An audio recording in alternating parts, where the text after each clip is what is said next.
bismillahi raxmaan iraxiim kulanti wanaagsan daawadayaal halkani waa waddanka t v qodobada aad ku daawan doontaan waxaa ugu dooron ruushka oo diyaarado dagaal soo geliyey hawada sweden iyo miigag loo diray cabsi laga qabo in shiinuhu uu ku duulo oo qabsado taiwan iyo maraykanka oo falax goodin sameeyey maraykanka oo ruushka ugu faanay guul ay gaareen kooxaha uu haatan argagixisada u yaqaano turkiga oo muujiyey sida uu uga xumaaday gurmad loo sameeyey yukrain oo isaga laga hagraday ruushka oo markii ugu horraysay shaaciyey tirada askarta uga dhimatay dagaalka yukrain iyo colaadda yukrain sheegashooyinka marin habaabinta ah oo sii baahaya qodobadaasi qodobo kale ayaad waddanka t v ku daawan doontaan taariikhdan waxa ay ku beegan tahay 3 maarch sannada 2022 iminkana u diyaargarooba iyaga oo fidsan aynu ku bilownay iyadoo dayuuradaha dagaalka ruushka ay ku soo xadgudbeen hawada sweden sida uu sheegay taliyaha ciidanka cirka sweden Carly Joban oo bayaan soo dhigay webka wasaaradda difaaca iyo haddana ciidanka cirka sweden oo kiciyey dayuuradaha dagaalka JAS 39 Gripen si ay hawadooda uga galbiyaan dayuuradaha ruushka ayaa sidoo kale sawirro ka qaaday sida lagu qoray Afton Baladet waxa ay tani muujinaysaa heegankeenna waxa aan u joogno ilaalinta qiyamka dhuleed iyo madax bannaanida xadka Sweden ayuu yiri Carl Johan oo tilaabadani ku sheegay mid bilaa xirfad ah dayuuradaha ruushka oo afar ahaa ayaa kala ahaa 2 Su-27 iyo weliba 2 Su-24 waxa ayna soo galeen hawada biyaha badda Baltiga ee bariga jasiiradda Gotland wasiirka difaaca Sweden Peter ayaa wakaaladda wararka TT u sheegay inaan tilaabadani marna la aqbali karin oo ay qaadayaan tilaabooyin diblomaasiyadeed oo cadcad si loo xushmeeyo madax bannaanida Sweden ciidanka cirka Maraykankana waxa ay saldhig cireed ku yaala dalka Japan ee ku soo bandhigeen daraasiin dayuurado dagaal ah si uu Shiinuhu uga shooshiyo in ay ku duulaan Taiwan bandhigan falax goodinta ah oo ka dhacay Gadena Air Base oo lagu tilmaamay layli joogto ah ayaa imaanaya 2 maalmood kadib markii uu madaxweyne Joe Biden dhowr sargaal military uu u diray jasiiradan si uu taageer ugu muujiyo waxaasi jirta cabsi ay soo tarayso oo ku saabsan in Shiinaha uu ka qalin daaranayo duulaanka ruushka ee Ukraine oo weerar ku qaaday jasiiradan ee ka falagooday ciidamada Maraykanka ayaa sameeyey waxa lagu magacaabo socodka maroodiga oo ah tibix loo adeegsado marka raxan dayuurada ah oo ciidan la isu keeno ee ay dhabaha mar qura ay wada qaadaan ka hor inta aanay duulin shaxda dayuuradahan ayaa ka koobnaa 2 qaybood oo kala ah 2 dersan oo F-15 ah iyo kuwa qomaatiga u duula ee HH-60 oo marka la isu geeyo ku fadhiya waxa xoogaa ka badan 1 bilyan dayuuradahan miigaga ah ayaa waxa kala leh ururada 44 iyo kan 67 ee ciidanka cirka kuwaas oo loo kala yaqaano Fambres iyo weliba Fighting Cox halka helikabtarada ay leeyihiin qaybta 33 iyo gurmadka Rescue Squadron kuwaas oo halku dhigeedu yahay That Others May Live ciidamadan ayaa sidoo kale waxaa ku jiray dayuurada booyadda ah ee 50 milyan ku fadhisa KC-135 Stratotanker oo ka tirsan qaybta 909 ee shidaalsiinta hawada iyo midda 270 milyan joogta ee E3 Sentry oo ah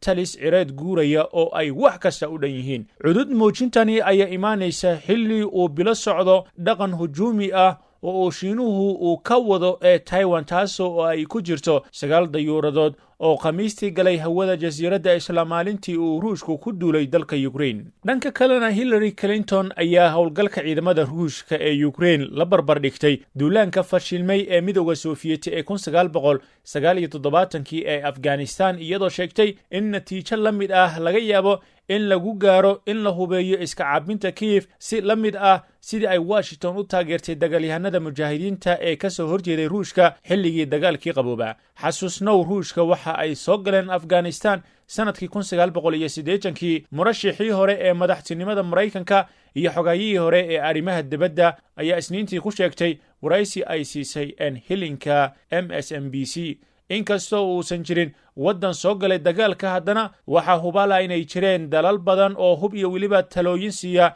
iyo xitaa qaar la taliyaal ah oo caawinayay kuwa loo qoray in ay la dagaalamaan ruushka ayay tiri sida ay Clinton xustay Afghanistan si fiican uguma dhammaanin ee midowgii Sovieti inkasta oo uu maqaamkeeda ahaa awood ciidan oo sare waxaa jiray cawaaqib xumooyin kale oo aan la filaynin sida aan ognahay ayay raacisay iyadoo dhoola cadaynaysa sida muuqatana tix raacaysa xaqiiqda ah in hubaynta islaamiyiinta xag jirka ahaa ee Afghanistan ay keentay in kooxdaasi oo markii dambe Al-Qaacida isu rogtay ay ka dambeeyeen weeraradii bishii 11 ee Mareykanka ka dhacay oo ahaa dalkii sameeyey ee hubeeyey ilaa iyo ruushkana ay ka saaraan Afghanistan. Barnaamijka howlgalka duufaanta ee CIA-da waxa uu hub balaayiin dollar ah siiyey dagaalyahanada islaamiyiintii Afghanistan sanadihii 1980 dhab ahaantii gargaarka loo fidiyo mujaahidiinta ayaana sii qulqulayay xitaa kadib markii ciidamada Sofiyeetigu ay dhammaystireen ka bixitaankoodii dalkaasi 1989 iyagoo markii dambena ka caawinayay muqaawamada in ay la dagaalamaan ciidamada dowladda Afghanistan oo ay la galeen dagaal sokeeye. dhanka kalena madaxweynaha Turkiga Recep Tayyip Erdogan ayaa ugu baaqay midowga Yurub in ay dalkiisa u muujiyaan dareen la mid ah midka himilooyinka xubinnimada ee ay u muujiyeen dalka Ukraine oo ku dhuftay weerarka ballaaran ee Ruushka. waan ka mahadcelinaynaa dadaalka lagu doonaya in Ukraine lagu soo geliyo midowga Yurub, laakiin waxaan ku leeyahay xubnaha midowga Yurub maxaad weli uga walwalaysaan inuu Turkigu soo galo midowga Yurub? u muujiya Turkiga dareen la mid ah ee midka Ukraine ayuu yiri madaxweyne Erdogan. ma waxaad ajandihiina soo gelin doontaan marka Turkiga oo qof soo weeraro ayuu isweydiiyey Erdogan. Kiev ayaa dib u soo cusboonaysiisay damaceeda ku aadan xubinnimada midowga Yurub xilli uu socdo dagaalka Ukraine kaasoo bilowday Khamiistii hore. madaxweynaha Ukraine Volodymyr Zelensky ayaa Isniintii gudbiyey dalab rasmi ah oo ku aadan xubinnimada isagoo ku booriyey ururka midowga Yurub inay sida ugu dhaqsaha badan u aqbalaan dalkiisa. si kastaba ha ahaatee saraakiisha sare ee midowga Yurub ayaa ka digay in ay habka ku biiritaanka midowga Yurub oo Ukraine ku qaadan karo sanado badan. isagoo ka hadlayay baarlamaanka Yurub maalintii xigtay, Zelensky waxa uu sheegay in midowga Yurub uu ku sii xoogaysan doono ku biiritaanka Ukraine isagoo ku booriyey xubnaha xildhibaanada in ay caddeeyaan in ay Yurub istaahilaan. Erdogan ayaa sheegay inuu aad ula dhacay hadalka dhigiisa Ukraine. waxaana bogaadinaynaa khudbaddii madaxweynaha Ukraine Volodymyr Zelensky ee Yurub ayuu yidhi. Turkiga ayaa muddo dheer ku taamayey inuu xubin ka noqdo midowga Yurub isagoo markii hore bilaabay dalabkiisa 1987. geedi socodku waxa uu noqday mid aad u jiitan badan lagana fiirsado iyadoo waddanku uu ku guulaystay murashaxnimo rasmi ah 1999 uun wax horumar ahna lagama gaarin tan iyo markaas, iyadoo Ankara loo sheegay in aysan buuxin shuruudaha siyaasadeed iyo kuwii dhaqaale ee ku qeexan in ay xubin buuxda ka noqoto midowga Yurub. iminka wadaxaajoodyada ku biirista ayaa hakad ku jiray tan iyo 2016 iyadoo xiriirka Turkiga iyo midowga Yurub oo si tartiib ah u sii xumaanayay tan iyo markii ay Ankara ka carootay isku daygii afgambi ee fashilmay iyo xiisado ka dhashay qulqulka muhaajiriinta uu Turkigu Yurub ku fasaxay. Erdogan ayaa sidoo kale ka hadlay qulqulka joogtada ah ee gargaarka militariga shisheeye ee Ukraine isagoo xusay in Turkiga uu yahay waddan NATO ah. waxa uuna la yaabay inay sidoo kale heli lahaayeen hubkan, maxaad u siin weydeen qalabka military uu Turkigu u baahan yahay ayuu isweydiiyey. Turkiga ayaana xitaa NATO laga siin xuquuqda xubnaha kale ee reer galbeedka ah. tusaale ahaan kadib shilkii dhacay 24 November markii ay dayuurad F-16 ah oo ay leeyihiin ciidanka cirka Turkigu soo riday dayuurad Sukhoi 24 ah oo ay Ruushka leeyihiin shacab iyo weliba siyaasiyiin badan oo reer galbeed ah ayaa si halhaleel ah u soo jeediyey in aan loo gurmanin haddii Turkiga weerar uu kala kulmo Ruushka, halka ay qaar kaleba soo jeediyeen in laga ceeriyo NATO. dhanka kalena ilaa iyo 498 askari oo Ruush ah ayaa la dilay, ku dhowaad 1600 oo kalena waa la dhaawacay intii uu socday weerarka ka socday Ukraine sida ay militariga Ruushka ay sheegeen Arbacadan. wasaaradda difaaca ayaana beenisay wararka sheegaya inuu jiro sida ay militariga sheegayaan maanta. wasaaradda difaaca ayaana beenisay wararka sheegaya inuu jiro khasaare aan la koobi karin, iyadoo sheegashadaasi ku tilmaamtay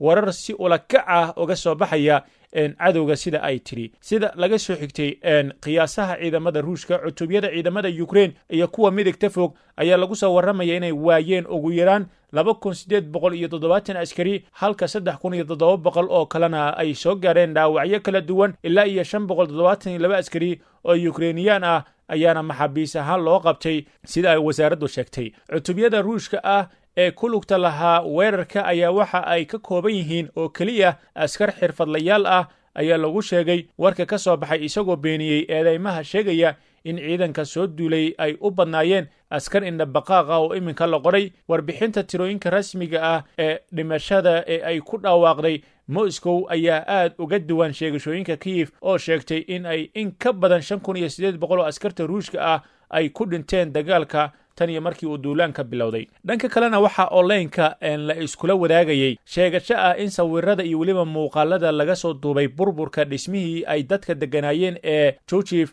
ee bariga Ukraine ee Khamiistii ay ahaayeen kuwa 2018 laga qaaday gaas ku qarxay magaalada Magnitorovsk ee waddanka Ruushka. Dadka qaar ayaana ku andacooday inuu sawirku muujinayay haweeney uu dhiig qariyey oo goobtaasi ku sugan, oo sawirkaasi 2018 amaba ahayd qof dhibaato jilayay